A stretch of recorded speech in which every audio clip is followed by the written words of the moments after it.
FIFA international football match Bangladesh versus Nepal জাতীয় stadium Dhaka থেকে আপনাদের সবাইকে আমন্ত্রণ জানাচ্ছি। আর মাঠে দুই দল প্রবেশ করছে ফিফা ফ্রেন্ডলির জন্য। এই বাজনা যখন বাজে, গ্যালারির আওয়াজ যখন ওঠে, হামজারা যখন তাকিয়ে থাকেন, তখন গোটা বাংলাদেশ তাকিয়ে থাকে তাদের দিকে।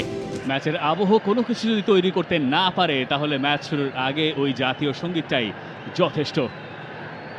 অল সেট, সব তৈরি, এবার প্রস্তুত 90 মিনিট।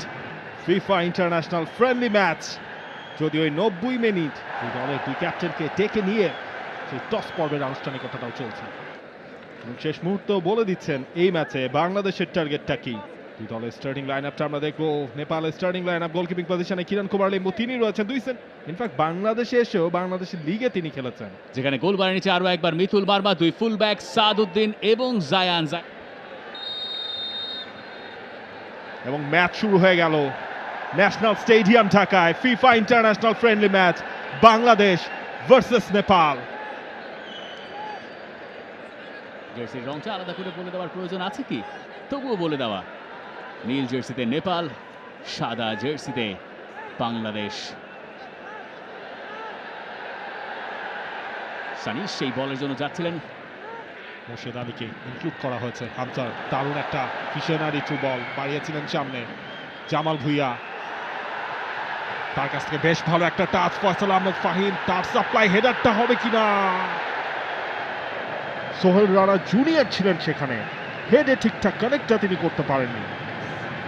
ক্যারিয়ারটা শুরু করেছিলেন ফরওয়ার্ড হিসেবে, সময়ের সঙ্গে অবশ্য তিনি পুরো দস্তর মিডফিল্ডার বনে গেছেন। স্টেডিয়ামের বাইরে তারা সকালবেলা প্রোটেস্ট করেছে, বিকালবেলা তারা প্র্যাকটিস করেছে, সবকিছু মিলিয়ে একটু টালমাটাল অবস্থার ভেতর দিয়ে নেপালকে যেতে হচ্ছে। তবে এই ম্যাচের আগে একটা সুখবর এসছে, নেপালের তাদের ফুটবল কর্তৃপক্ষ সেই আলোচনায় পরে আসছে, কারণ বাঁ দিক থেকে বাংলাদেশ আক্রমণে কর্নার কিক। এবার ও পাশ থেকে